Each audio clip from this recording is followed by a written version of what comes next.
Desde Confer Diocesana os damos la bienvenida a este retiro de Cuaresma que promovemos con mucha ilusión.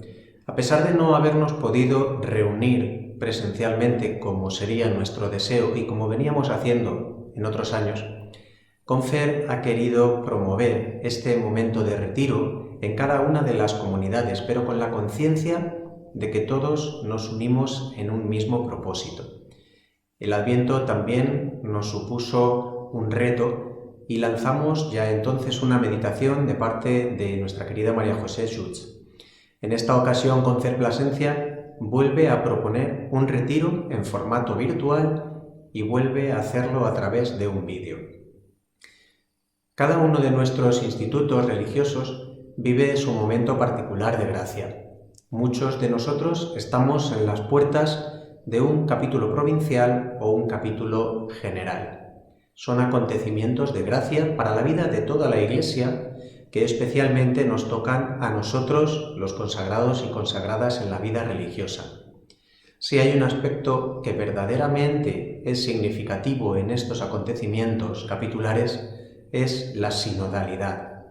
Comprendemos por sinodalidad la presencia de Cristo vivo en medio de nuestras casas, de nuestros hogares, y la presencia aleteante y vivificadora del Espíritu Santo.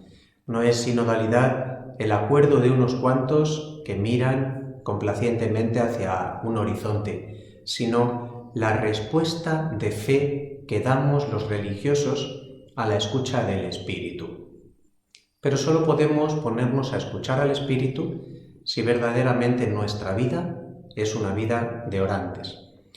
Por eso, desde Confer Plasencia queremos proponer este momento como ocasión de gracia, como oportunidad para la oración y la profundización. Profundizar en algo absolutamente fundamental a nuestro carisma común, que es la vida religiosa en común, y que es la fraternidad. Para ello nos va a acompañar en esta mañana Conchi Castro, religiosa josefina trinitaria, de origen extremeño también. Actualmente Conchi está trabajando destinada en la casa que su congregación tiene en Santander.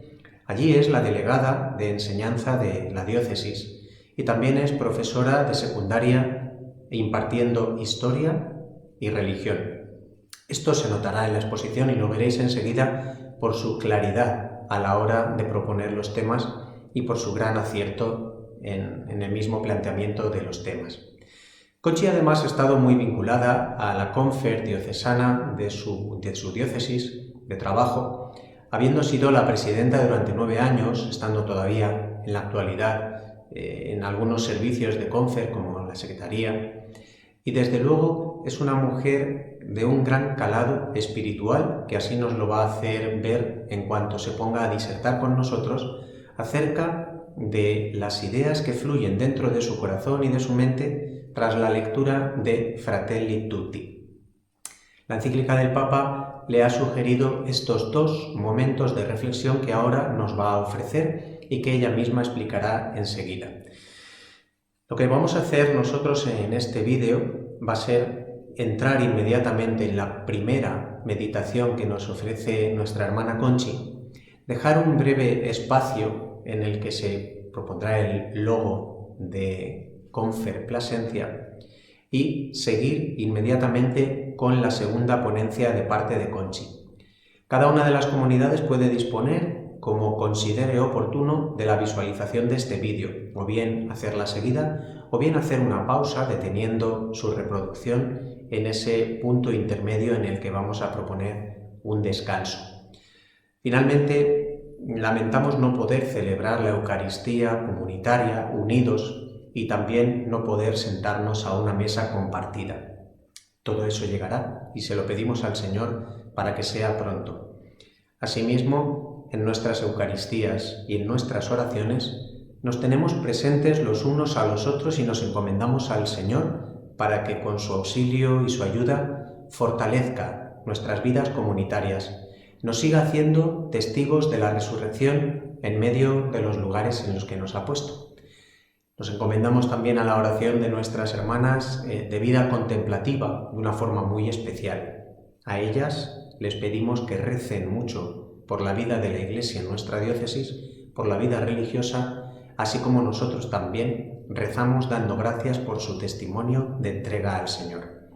Nada más, que esta Cuaresma siga siendo de gran provecho para todos y que, fortalecidos con momentos como este, salgamos al mundo dando testimonio de que Cristo vive y es el amor que mueve nuestros corazones.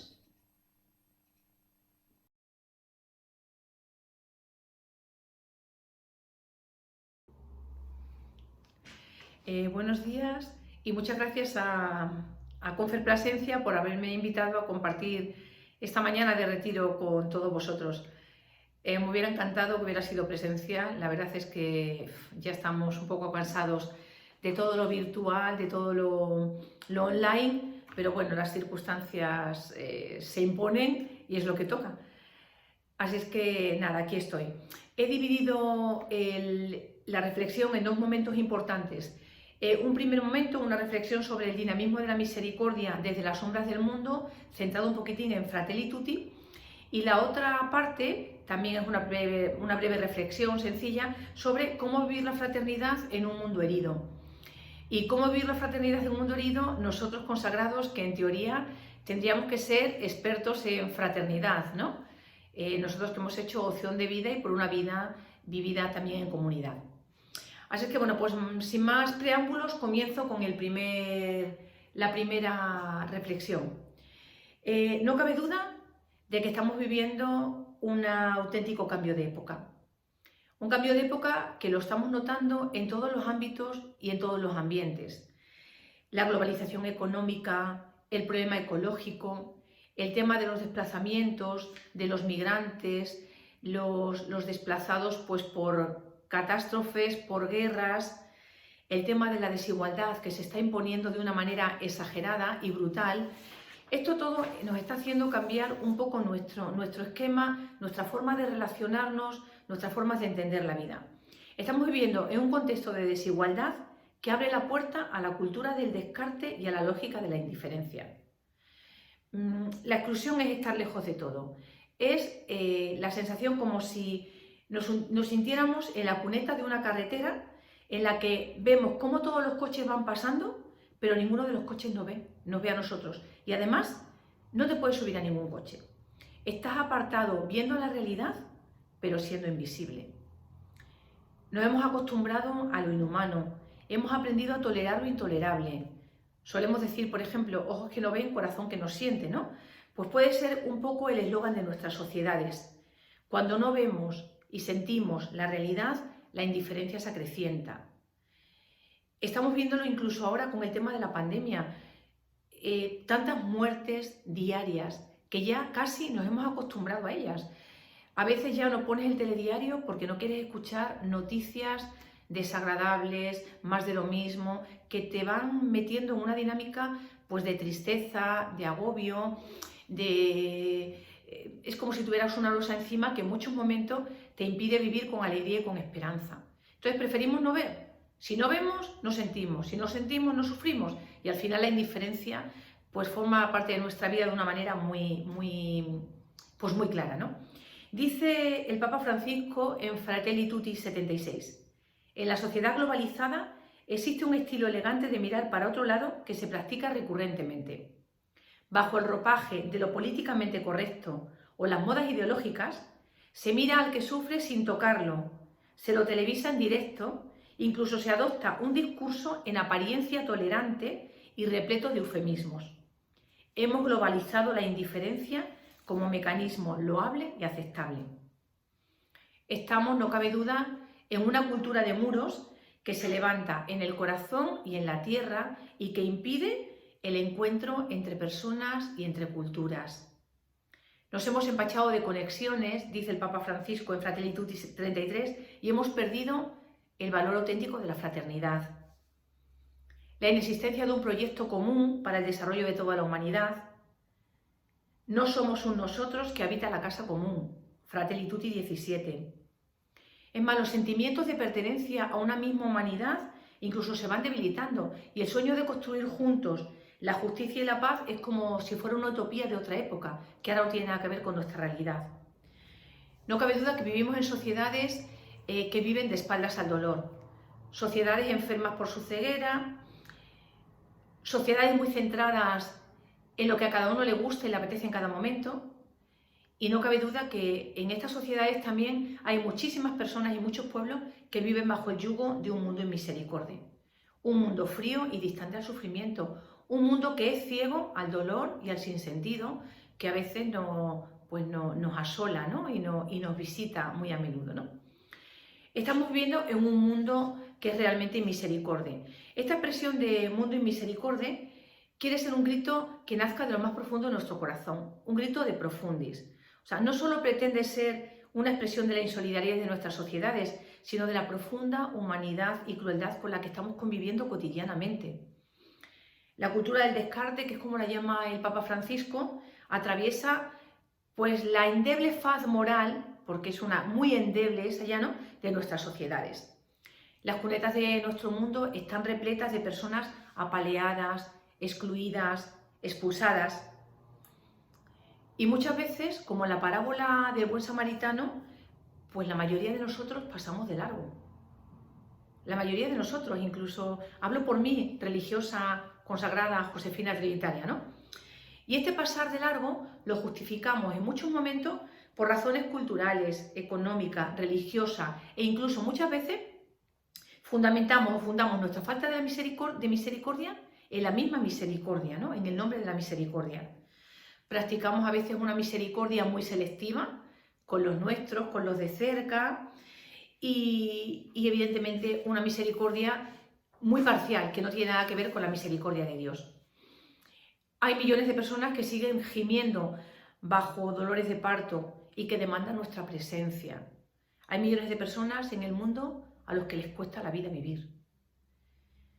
En este contexto de inmisericordia o inmisericordia es donde nos tenemos que plantear el pensar en la misericordia. El Papa Francisco, en Misericordiae Vultus, dice: hay momentos en los que de un modo mucho más intenso estamos llamados a tener la mirada fija en la misericordia para poder ser también nosotros mismos signo eficaz del obrar del Padre. Tenemos que tener la mirada fija en los reversos de la historia para poder recrearla desde la misericordia.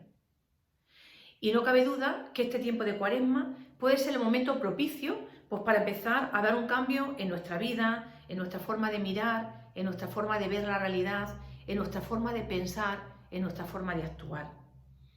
Y podemos preguntarnos, cada uno de nosotros, ¿en qué medida permanecemos ciegos o atentos al sufrimiento de tantos hombres y mujeres en nuestro mundo? ¿Cómo respondemos a la visión del dolor, al sufrimiento, a la injusticia? ¿Qué dinamismos activamos nosotros para aproximarnos al que está lejos, a los que están tirados en las cunetas de nuestros caminos, a los que, como hemos dicho antes, les cuesta la vida vivir? Porque no cabe duda que a Dios, a nuestro Dios que es misericordia, tenemos que pensarlo y vivirlo desde los márgenes. La injusticia no es una consecuencia más o menos intensa de nuestro mundo. Para nosotros los cristianos, la injusticia es el lugar para pensar y para pensarnos. Los cristianos tenemos que mirar a la cruz donde estuvo clavado nuestro Señor Jesús, ¿no?, para poder desde ahí mirar con pasión el mundo que nos ha tocado vivir, que es en el que Dios quiere que nos salvemos y en el que Dios quiere que vivamos nuestra opción de consagración a Él. Porque no cabe duda que la misericordia es una visión apasionada de Dios. Dios miró apasionadamente al mundo, Dios miró apasionadamente a su pueblo, Dios nos sigue mirando apasionadamente a cada uno de nosotros. Si nos remontamos un poco a la Biblia, vamos al libro del Éxodo, dice en el capítulo 3, he visto la aflicción de mi pueblo en Egipto, he escuchado el clamor ante sus opresores y conozco sus sufrimientos. He bajado para librarlo de los egipcios y para subirlo de esta tierra a una tierra buena y espaciosa, a una tierra que emana leche y miel. Nuestro Dios, que es todo cariñoso, es capaz de ver la opresión de su pueblo en Egipto, escucha su clamor y baja a liberarlo. Por tanto, la misericordia de Dios posee la doble dimensión, una dimensión afectiva, un sentimiento compasivo ante la debilidad del otro, ante su pueblo sufriente, y una dimensión efectiva. Frente a ello hay que luchar por suprimir de raíz ese dolor que está oprimiendo en aquel momento al pueblo de Israel, pero que oprime a muchos de nuestros hermanos en este momento. Dios se nos ha revelado como misericordia. En los profetas esa misericordia se hace clamor por la justicia, y en los salmos esa misericordia se despliega como un canto de súplica, de alabanza, de acción de gracias, también en otros muchos momentos, ¿no? El Dios de Jesucristo, que es un Dios entrañable, justo, presta atención con ternura y premura a la situación de sus criaturas más frágiles. Y nuestro camino debe empezar también por prestar atención a las personas más débiles que se encuentran en nuestro camino, pero también al lado nuestro, ¿no? E indicar, ver dónde están sus clamores, cuáles son sus aflicciones, sus opresiones, su injusticia, su sufrimiento.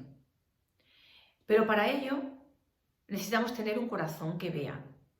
El Papa Benedicto XVI, creo recordar, dijo que esta expresión tan sencilla, un corazón que ve, concentra el programa del cristiano, el programa del buen samaritano, es decir, el programa del Evangelio de Jesús de Nazaret, ¿no? No hay cristianismo sin una mirada compasiva en las cunetas de la vida, en las periferias de las ciudades, en los contextos de injusticia.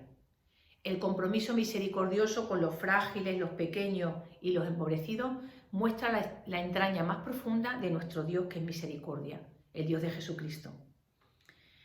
Prestar atención al sufrimiento y poner intención en sanarlo es la clave del Evangelio de Jesús, que nos llama a todos a ser misericordiosos como nuestro Padre Celestial es misericordioso. Por tanto, tenemos que transitar los lugares que están quebrados por la injusticia para poder repensar desde ahí el despliegue de la misericordia. Solamente desde ahí podemos repensar, pensar y repensar la misericordia. Todos tenemos constancia de cómo cambia nuestra vida cuando nuestra visión del mundo lo hacemos desde la experiencia compartida del dolor con el otro, ¿no?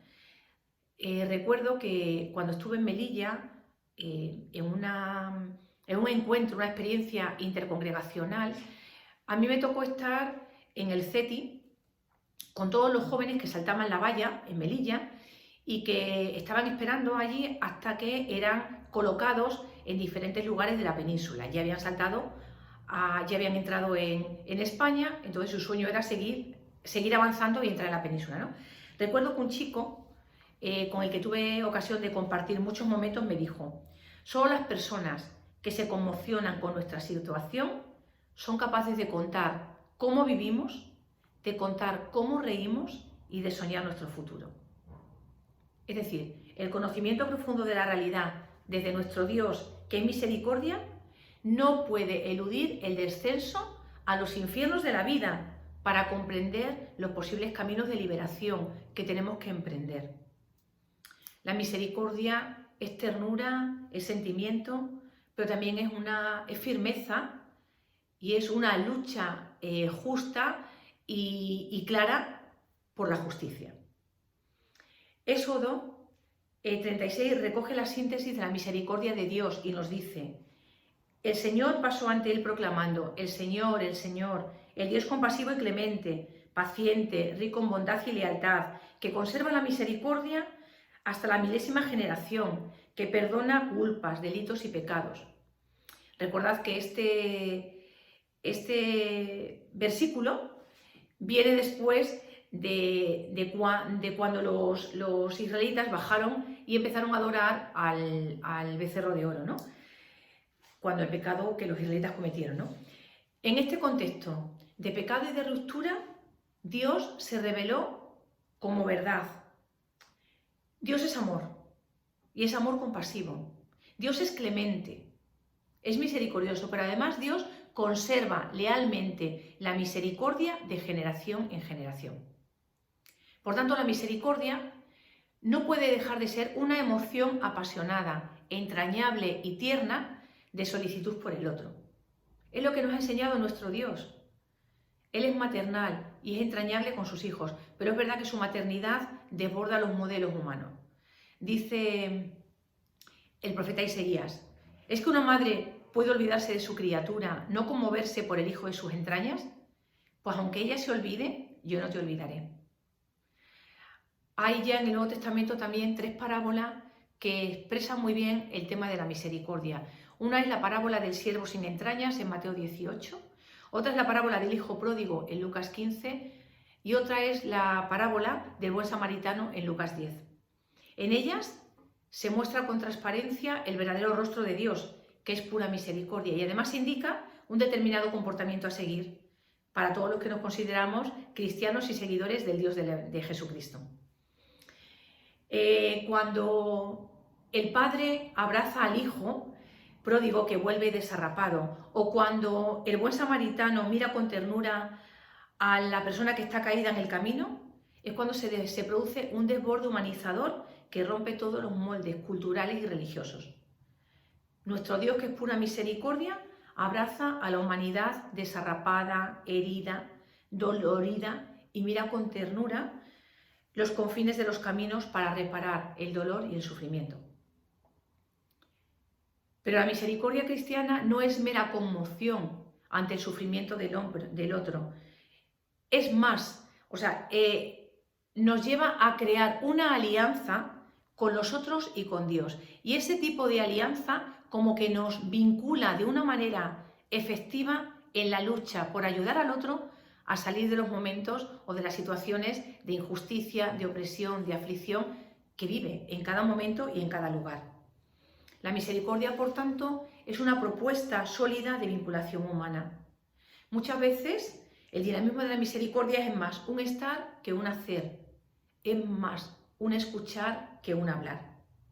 El que acompaña se acerca al otro, toca su sufrimiento, comparte su dolor. La cercanía solamente es auténtica cuando nos afectan las penas de la otra persona, cuando su desvalimiento y su congoja remueve nuestras entrañas, cuando nos hace salir de nosotros mismos y nos pone en camino de encuentro con la otra persona. Por eso, no cabe duda que si queremos ser compañeros de camino de los pobres, necesitamos que Dios nos toque el corazón. No hay mejor momento que este tiempo de Cuaresma, en el que necesitamos decirle a Dios: necesitamos, Señor, que toques nuestro corazón. Necesitamos que nos despiertes, necesitamos que nos muevas, necesitamos que nos estimules para que podamos compartir con las personas sus cansancios, sus dolores, sus sufrimientos, sus proyectos, sus esperanzas, siempre con la confianza de que no vamos solos, sino que el Dios misericordia nos acompaña. El Dios misericordia que también es el buen pastor, que nos acompaña cada día, ¿no? Por tanto, creo que es importante que en este tiempo de Cuaresma hagamos un esfuerzo por recrear el dinamismo de la misericordia, para tener horizontes que nos hagan apreciar y reconocer el gran potencial que tenemos las personas y los pueblos para transformar la sociedad, para transformarnos a nosotros mismos. Necesitamos relatos de misericordia que nos emocionen desde dentro. Necesitamos que nuestro interior sea una caja de resonancia del clamor del pueblo y que nuestras actuaciones se articulen en la lucha por la justicia, por la liberación, por la sanación de las heridas que tenemos o que pueden tener muchas de las personas con las que compartimos, ¿no? Esta lucha, recrear la misericordia, conlleva un compromiso global, ¿no? Que requiere altura, anchura y hondura de la verdad cristiana que todos conocemos, ¿no? Altura, porque la misericordia no es simplemente una responsabilidad ética, ¿no? Un ejercicio de la misericordia sin mística y sin trascendencia puede acabar cayendo en una mundanidad espiritual. Necesitamos altura de miras. Necesitamos mirar a nuestro Dios, que es misericordioso, y desde Él mirar a todas las personas con las que compartimos la vida, las de cerca y las de lejos, que estamos unidos por la fraternidad universal. Además, requiere hondura también. La misericordia es liberadora, pero es liberadora en la historia. Tenemos que vincularnos en la historia. Si no, puede ser un mero espiritualismo evasivo, ¿no?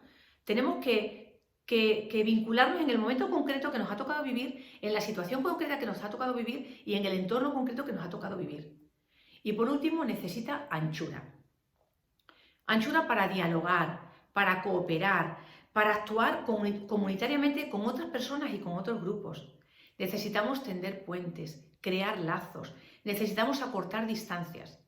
Por tanto, es importante que esta lucha por la misericordia vaya impregnada de estas tres, si podemos decir, características, ¿no? De anchura, altura y hondura. La misericordia que brota de una visión penetrante, apasionada y en profundidad. La primera revelación de Dios, como hemos visto en el Antiguo Testamento, está relacionada desde el principio con la mirada y con la escucha, con la atención y con la intención liberadora de los sufrimientos, de evitar los sufrimientos a su pueblo, ¿no? Dios se nos revela como un Dios que mira y escucha, y desde esa mirada misericordiosa libera. He visto la aflicción de mi pueblo en Egipto, he escuchado su clamor y conozco sus sufrimientos. Por eso, el dinamismo de la misericordia es un ejercicio de atención a la realidad de los empobrecidos, de los que sufren, de los apaleados, de los expulsados, de los excluidos, de los descartados de nuestro mundo. La parábola del buen samaritano lo expresa con muchísima nitidez. Un samaritano que iba de camino, llegó a donde estaba, lo vio y se compadeció. Pero en la lectura de la parábola muchas veces nos pasa desapercibido la situación dinámica del samaritano. Este señor iba de viaje, estaba en movimiento, estaba alerta a las cunetas de los caminos. Para poder ver hay que mirar y hay que mirar en profundidad. Y hay situaciones que permanecen ocultas si no hay una mirada atenta, si no miramos con atención y con intención. Esto de la mirada también podemos verlo en el texto de la primera llamada de Jesús a sus discípulos, ¿no? En el Evangelio de Juan 1, cuando Jesús llama a los primeros discípulos, les dice: venid y veréis, venid y ved. Por tanto, la llamada genera dinamismo que abre los ojos. No podemos mirar desde el sillón, estáticos, acomodados, tranquilos, pensando que la movida va con otros, porque va con cada uno de nosotros, ¿no? Para ver tenemos que ponernos en movimiento. Para comprender la realidad de la exclusión, del sufrimiento, tenemos que desinstalarnos, salir de nuestros círculos de comodidad y de confort. Y esto, la vida consagrada, tenemos que darnos un repasillo. No cabe duda que tenemos muchísimos privilegios. Hemos vivido, por ejemplo, en este tiempo de pandemia, cuando tanta gente ha perdido el trabajo, cuando tanta gente ha vivido en soledad el sufrimiento, el dolor, la muerte, cuando algunas personas no tenían a veces ya ni para comer. Nosotros no nos ha faltado nada absolutamente. Tenemos casas, tenemos trabajo, tenemos hermanas. Y a veces qué poco agradecidos somos de todo lo que Dios nos ha regalado. Porque realmente aquí es verdad el dicho, ¿no? El 100 por 1. El 100 por 1 es la vida eterna. Somos bendecidos, agraciados, somos privilegiados en nuestro mundo, ¿no? Si no recuerdo mal, el informe FOESA del 2019 comentaba, haciendo un análisis de nuestra sociedad, decía que nuestra sociedad era desligada, una sociedad desligada. Y el Papa Francisco también en Evangelii Gaudium señalaba el individualismo como la clave en su diagnóstico fundamental sobre el mundo.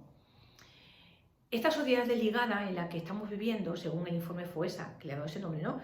Pues va destruyendo cada vez más los vínculos entre nosotros, va destruyendo los lazos, hace que no nos sintamos a veces miembros unos de otros, difumina un poco los límites. Es importante que recuperemos el concepto de fraternidad. En Fratelli Tutti, el Papa Francisco dice que nadie se salva solo, evidentemente nadie se salva solo. Y la vinculación se construye en perspectiva cristiana desde el encuentro afectante con el rostro de otra persona, ¿vale? La misericordia es cercanía, es ternura, es compasión, es contaminación con el otro y desde el otro.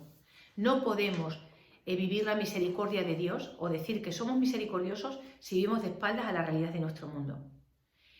Y en estos tiempos de pandemia, por ejemplo, el cuidado que hemos tenido esta palabra que ha recobrado tanto sentido, ¿no? El cuidaos mucho, hemos dicho unos a otros cuando nos hemos llamado, por favor cuidaos mucho. Hemos visto que nuestra vida es muy frágil y que realmente nos necesitamos. Y que un bicho microscópico nos ha desinstalado y que no nos podemos salvar solos, que nos necesitamos unos a otros. Tenemos que cuidarnos a nosotros mismos, tenemos que cuidar a los demás, tenemos que cuidar nuestra madre tierra, porque eso es lo que Dios nos pide. Esa es una exigencia de nuestro Dios, del Dios de Jesucristo. Por tanto, es importante crear lazos, estrechar los lazos, pero para ello estos vínculos comunitarios solamente los vamos a poder estrechar y cultivar solamente desde abajo. Los vínculos entre los últimos son un regalo para la visión de Jesús del Evangelio. Los últimos son los que realmente practican esta solidaridad tan especial que existe muchas veces entre los que sufren. ¿Cuántas veces decimos, jolín, con lo poquito que tienen y qué generosos son, ¿no?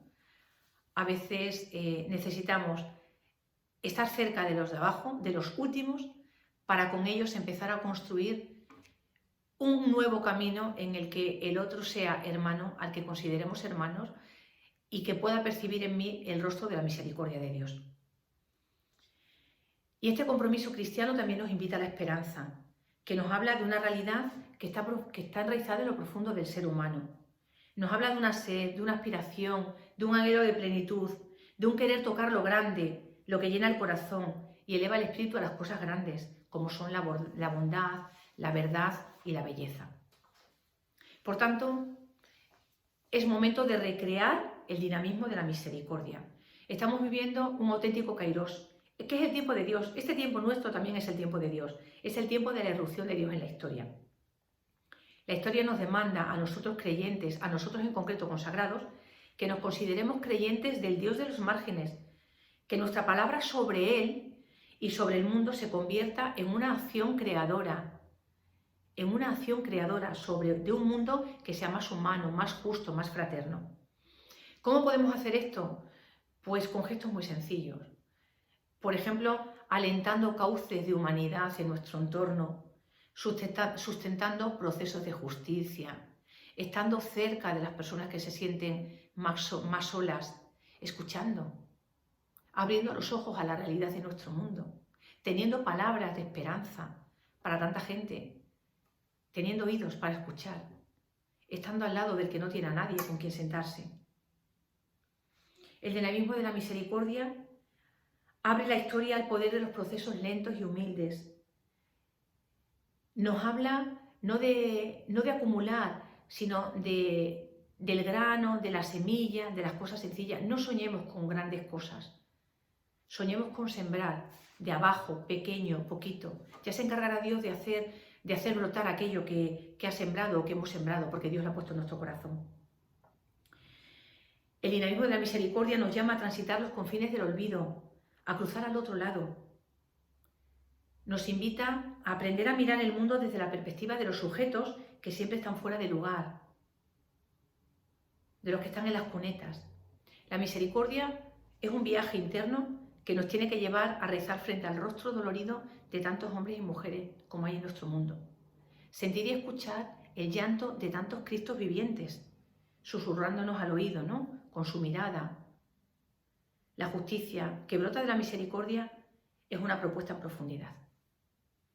Por tanto, la misericordia es un dinamismo que paradójicamente nos descentra de nosotros mismos, desde el otro nos descentra para luego volver a centrarnos en nosotros y en los demás, y por supuesto desde Dios. La misericordia, en su dimensión de adoración contemplativa, consiste en perforar la vida para descubrirla en profundidad. Voy a terminar con unas palabras de Mariola López Villanueva que me parece que resumen muy bien lo que he intentado transmitir en este tiempo. Perforar es vivir el presente, aprender a silenciar nuestros ruidos interiores y cultivar una actitud de atención y asombro, porque estemos donde estemos, ahí está Dios también. Así que nada, hermanos, os invito a que en esta mañana de reflexión, en esta primera parte, pues nos acerquemos a este Dios misericordia, que nos analicemos también a nosotros, a ver desde dónde nos situamos, desde dónde vivimos nuestra vida, y que este Dios que es misericordia nos ayude a nosotros a ser misericordiosos, como el Padre Celestial es misericordioso, ¿no? Que nos ayude a tener gestos de misericordia con todas las personas con las que compartimos nuestro día a día. Muchas gracias.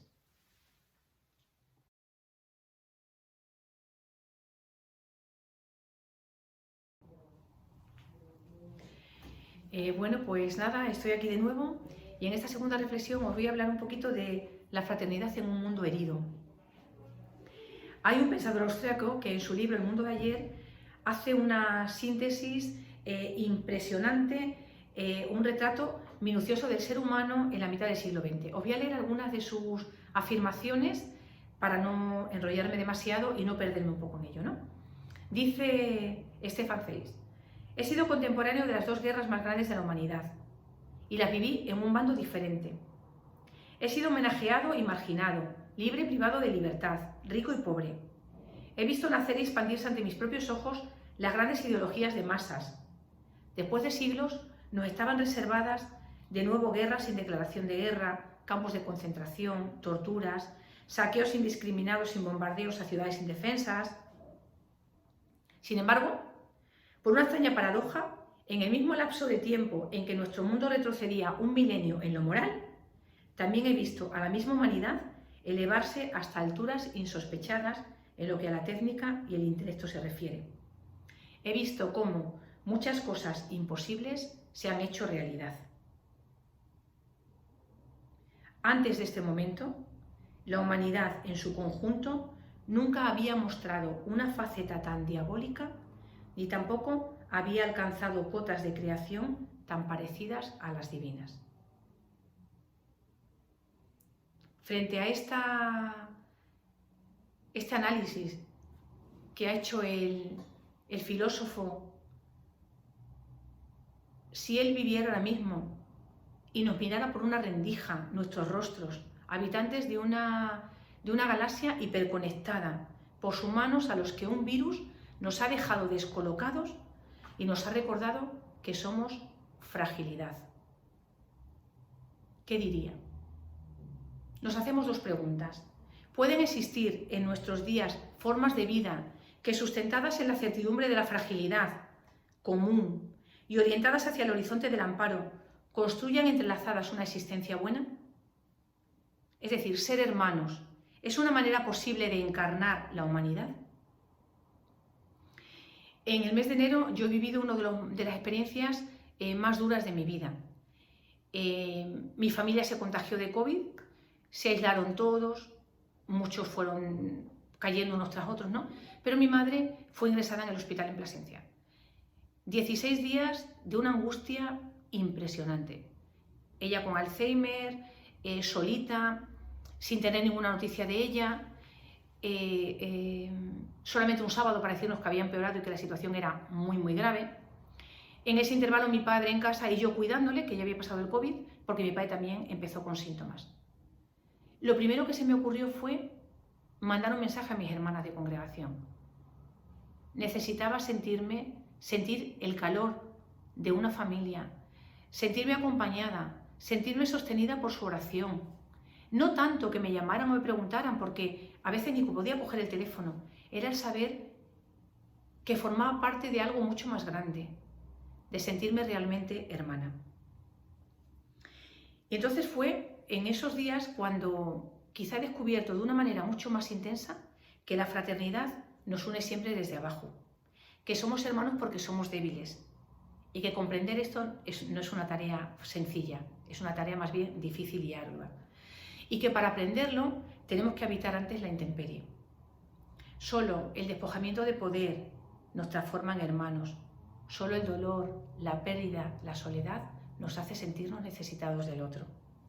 Y es lo que sucede un poco con lo que sucedió con Caín, el asesino, que se convirtió solamente en verdaderamente humano cuando, tras dar muerte a su propio hermano, es expulsado del país de Nod.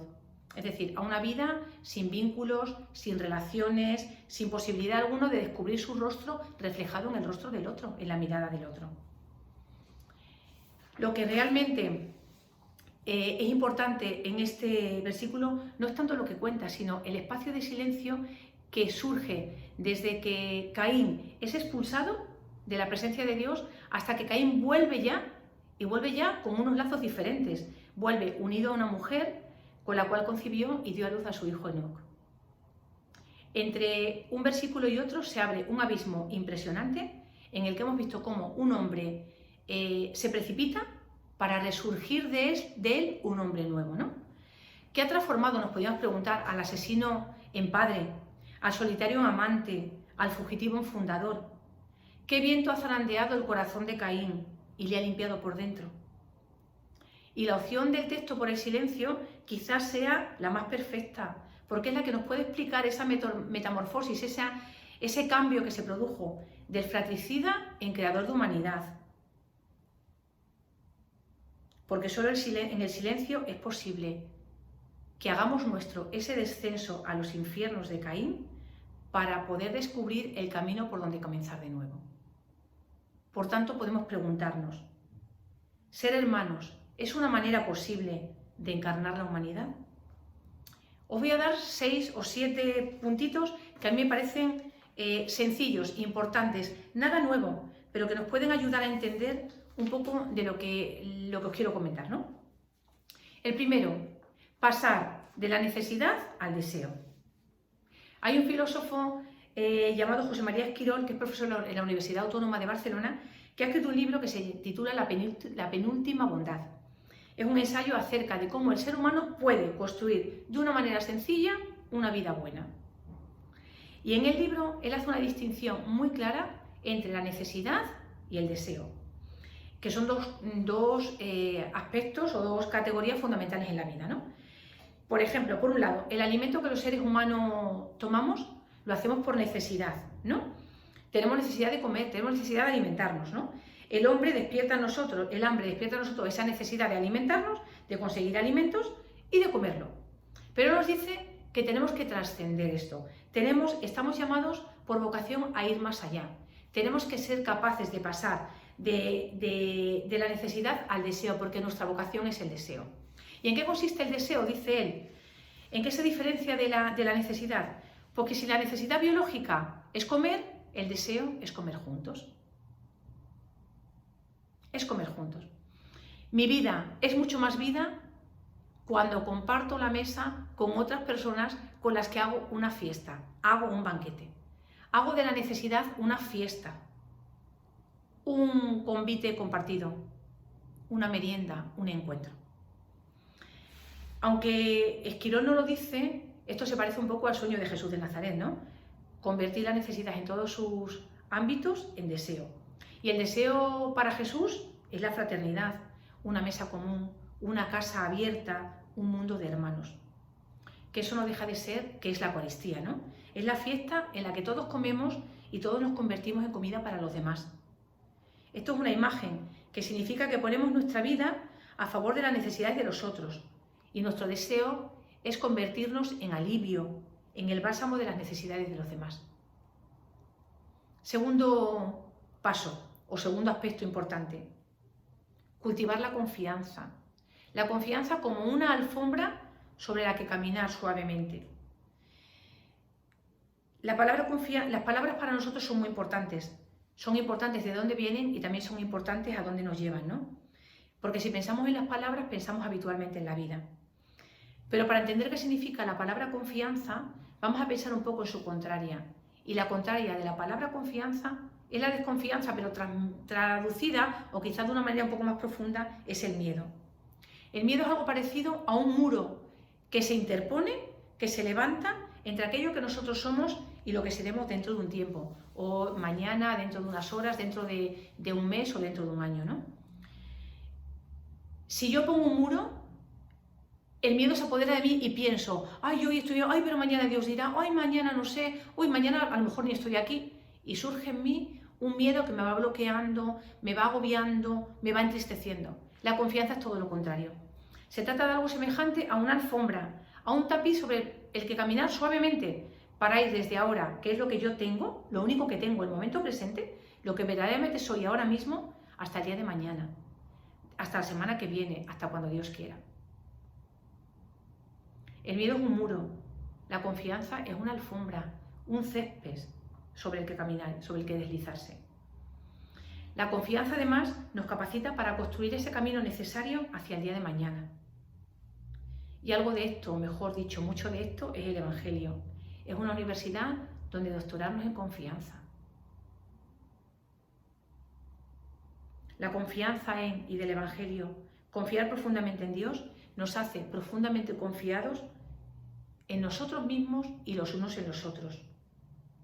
Además crea un sentido profundo de pertenencia, de responsabilidad, de honda cercanía, de solidaridad, de respeto, de alegría verdadera. Segunda cuestión, por tanto, cultivar la confianza. Tercero, luchar contra el odio.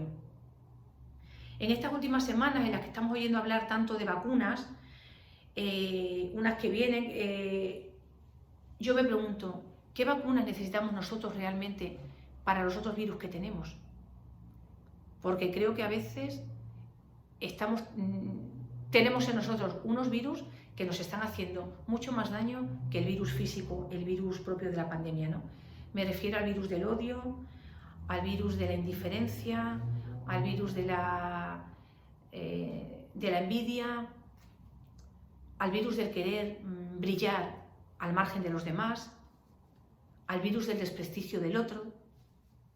Hay un libro de una filósofa alemana que se titula Contra el odio, y en el prólogo esta filósofa dice que el odio solo se combate rechazando su invitación al contagio. Y cuando hablo de odio me refiero a lo que os acabo de decir. Hablo de rechazo, hablo de exclusión, hablo de aislamiento, hablo de olvido. El odio solo se puede combatir con lo que a él se le escapa, con la observación atenta, con la matización constante y con el cuestionamiento de uno mismo.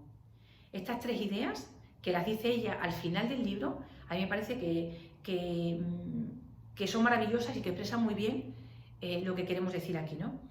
Es como una fórmula en tres partes.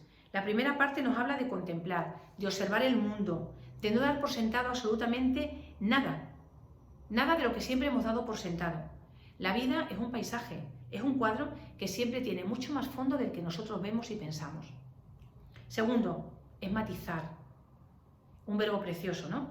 Se trata de no estar por un mundo de opuestos, de contrarios, de antónimos, por una escala de colores absolutamente opuestos, blanco, negro. Porque el matiz del color es lo que da belleza a la pintura.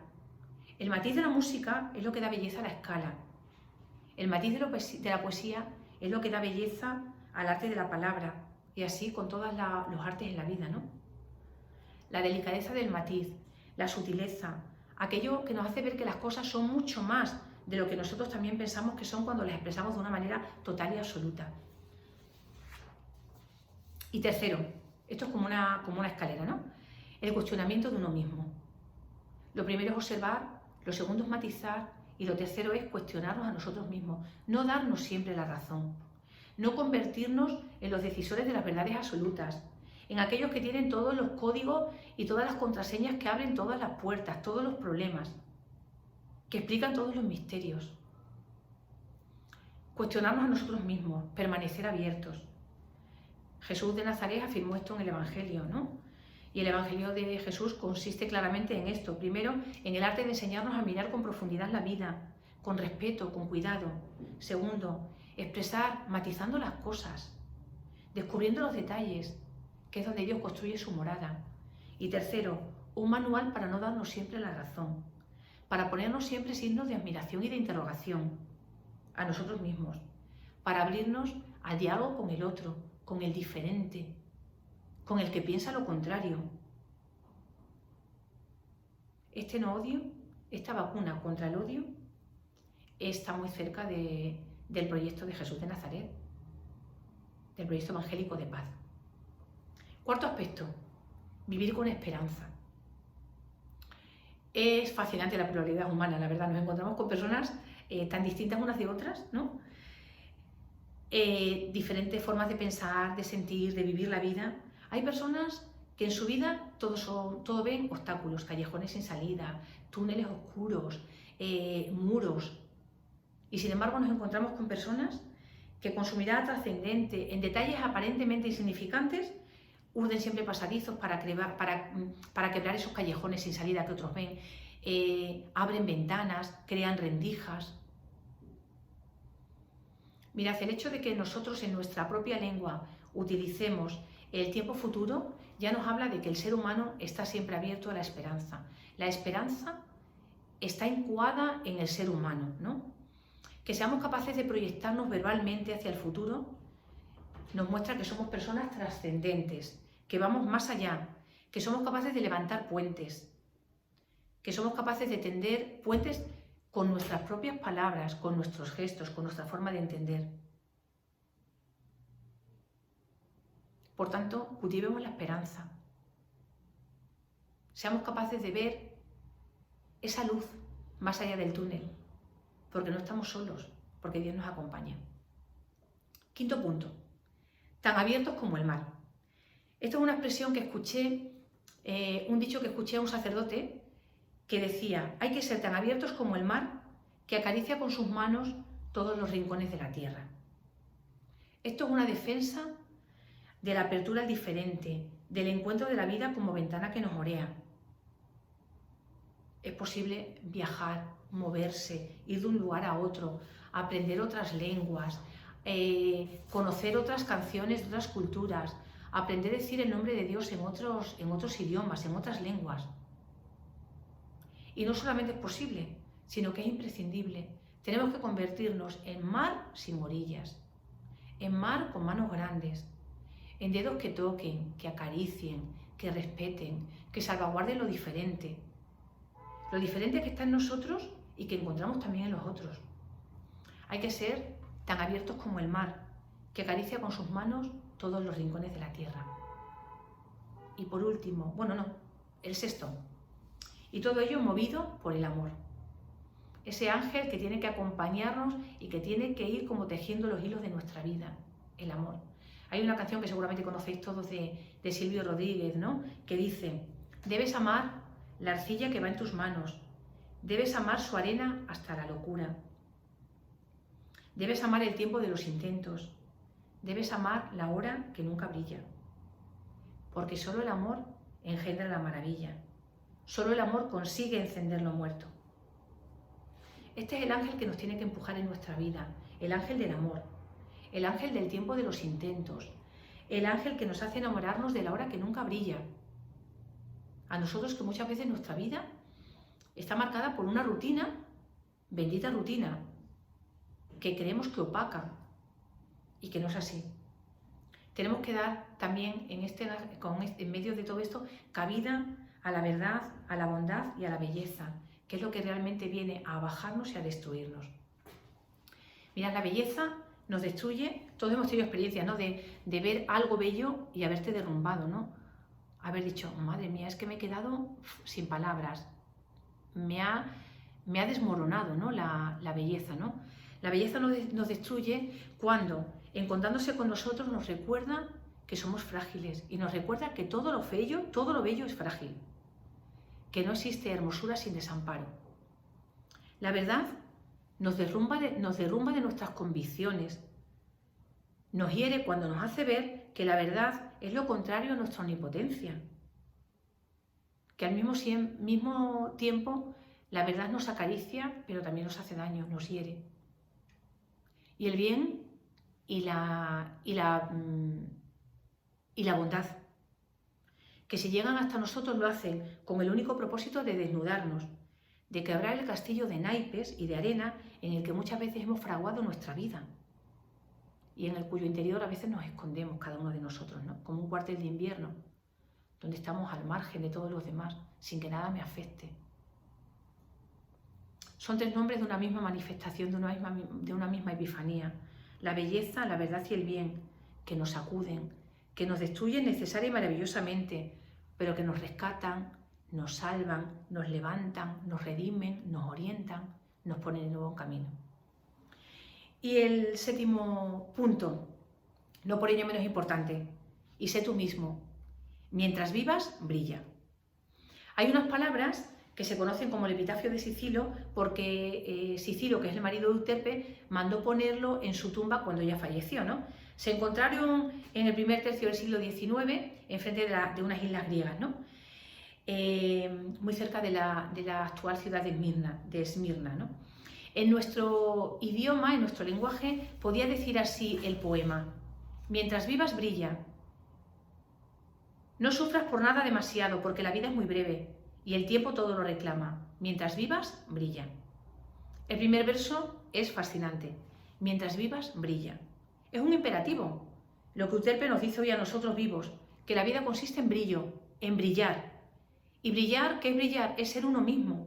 Porque cuando uno es uno mismo, es su mejor versión. Siempre preciosa, porque somos imagen y semejanza de Dios. Pero pensando en el sentido primario de brillar, ¿no? Brillar puede significar dos cosas. En primer lugar, emitir luz, una luz propia. Tú brillas con tu propia luz, pero también quiere decir reflejar en uno mismo la luz ajena. La vida consiste en esto, nos dice Euterpe, ¿no? Consiste en dejar que la luz de los otros brille en nosotros. O mejor dicho, de otra manera, ¿no? Vivir es todo lo contrario de opacar, de obstaculizar. Hay que dejar que el otro sea él mismo. Hay que permitir que su vida sea luz. Hay que dejar que el otro brille. Hay que dejar que su luz se expanda y que penetre en cada uno de nosotros. Que tenemos que ser personas que reflejen la luz que se refleja en nosotros, ¿no? Este es el segundo sentido, pero el primer sentido, que vivir tiene que ver con brillar, con emitir una luz, es lo que tenemos que hacer nosotros. Es verdad que en diferentes etapas de nuestra vida será la luz diferente, ¿no? Unas veces con diferentes potencias, con diferentes matices, con diferentes tonalidades, con diferentes fuerzas. Pero tenemos que brillar. Vivir tiene que ver con ser luciérnaga de noche y sol de día. Lámpara de salón cuando hace falta, pero también estrella cuando es necesario serlo, ¿no? No importa tanto la potencia, ni la cantidad ni la calidad de la luz. Importa convencernos, vivir convencidos de que tenemos luz, de que la luz es nuestra y de que es posible transmitirla, y de que por periodos de dolor que pasemos, de tristeza, de sinsentido que a veces atravesemos, que no perdamos nunca la capacidad de generar dentro de nosotros vida y de comunicar esa vida a los demás. Imaginad cómo serían nuestras comunidades si todos brillásemos y la luz de unos y de otros reflejase. Seríamos faros en el camino. ¿Nos verían tanta gente? Termino ya. En esta mañana, en este sábado de marzo, ya muy cercano a la primavera, hemos contemplado el jardín del mundo, con sus heridas, con su llanto, con su incertidumbre, con sus pérdidas, pero también con este carácter extrañamente prodigioso, ¿no? Que huele a milagro, que hace tanto bien, que es la fraternidad. Y el deseo de hacer la vida en medio de este mundo que nos ha tocado vivir. Nos toca habitar en este mundo, nos toca vivir en su interior, como ha dicho el Papa Francisco, pero nos toca hacerlo desde esta bendita pertenencia de hermanos. Os invito a que apostemos por la fraternidad. Es el signo visible que los consagrados tenemos para hablar de nuestro Dios, que es amor y es comunión, que es familia y es hogar. Muchas gracias.